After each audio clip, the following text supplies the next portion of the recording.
Niadtong unang mga katuigan sa Kristyanismo sa atong nasod, usa ka Dominikanong praile ang nahinumduman sa ngalan sa katarungan, si Fray Domingo de Salazar. Si Fray Domingo de Salazar mao ang unang arsobispo sa Manila ug nailado siya kay wala siya moanib sa mga abusadong katsila.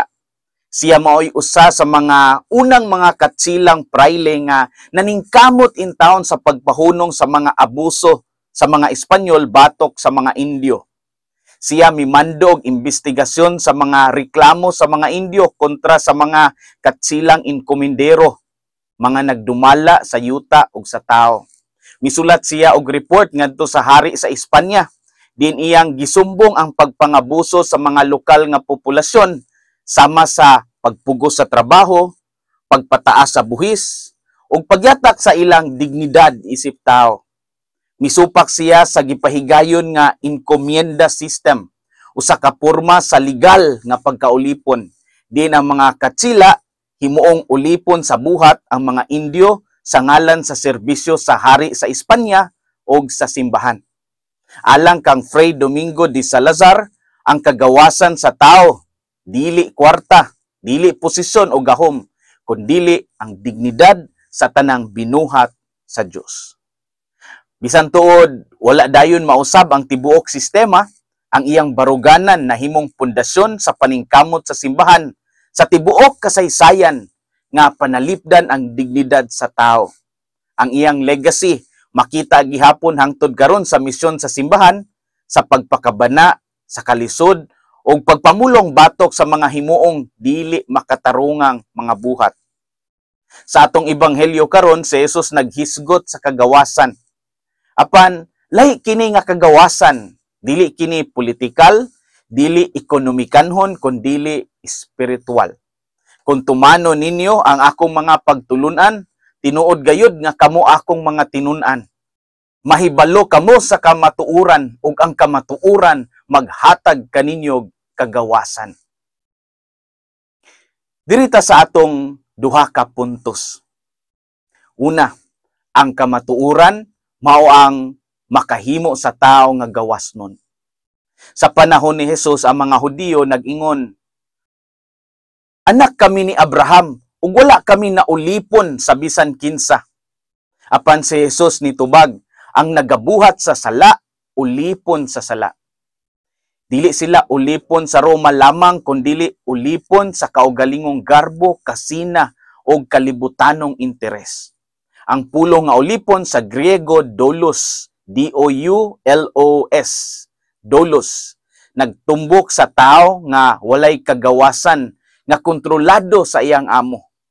Sa konteksto sa ebanghelyo, ang amo mao ang sala. Ug bisan pa kita usa ka nasod nga walay pagkaulipon karon, daghan gihapon ang ulipon sa bisyo, sa sugal, sa kabalaka, sa social media validation ug kasuko sa kasing-kasing. Pananglitan sa panimalay, adunay amahan nga dili kahunong sa sugal. Adunay mga miyembro sa pamilya nga ulipon sa bisyo sa cellphone hangtod mawala na lamang gayud ang panahon alang sa isig ka miyembro sa pamilya. Mao ang tinuod nga kagawasan magsugod sa pagsabot sa kamatuoran nga ang pagpakasala dili kalipay kundi gapos.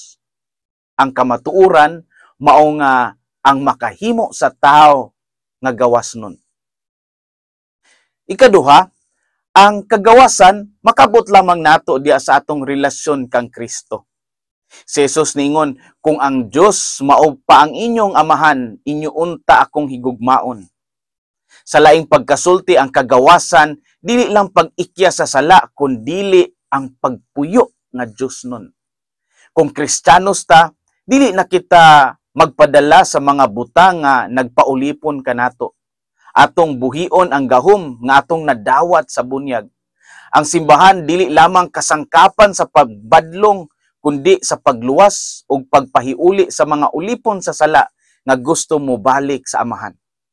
Sigun pa, the church is not a museum for saints, but a hospital for sinners. Ang simbahan dili lugar sa hingpit nga mga tao o sa mga perpekto na sa ilang pagtuo, kundi usa ka tulun-anan, usa ka balay, usa ka komunidad alang sa mga tawo nga nanginahanglan og panabang, pagpahiuli og kaayo.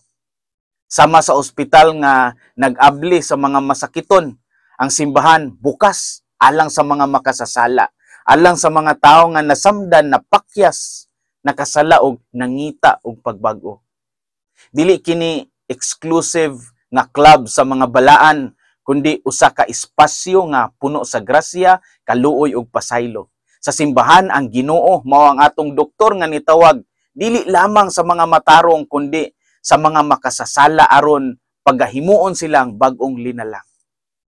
Kini nga panultihon, nagdasig kanato nga dili mohatag og hukom sa uban kay kita tanan pasyente pa sa espiritual nga ospital, nanginahanglan pa sa tambal sa Dios nung gugma. Ang kagawasan makabot lamang nato diya sa atong relasyon kang Kristo. Mga igsoon, mga anak sa Dios, ang tinuod nga kagawasan dili ang pagbuot sa atong gusto, kundi ang pagbuot sa gusto sa Dios. Ang pagkagawas nun diha kang Kristo, dili pasabot nga walay kasuguan, kundi kasuguan nga gihuptan sa gugma ug tinuod nga pagtuo. Sama kang Fray Domingo de Salazar nga misaksi sa tinuod nga hustisya, kita usab magkinabuhi diha sa kamatuoran. Diha sa kamatuoran naa ang gugma. Diha sa gugma naa ang kagawasan. Ug diha sa kagawasan diha kita mahimo nga mga anak sa Dios.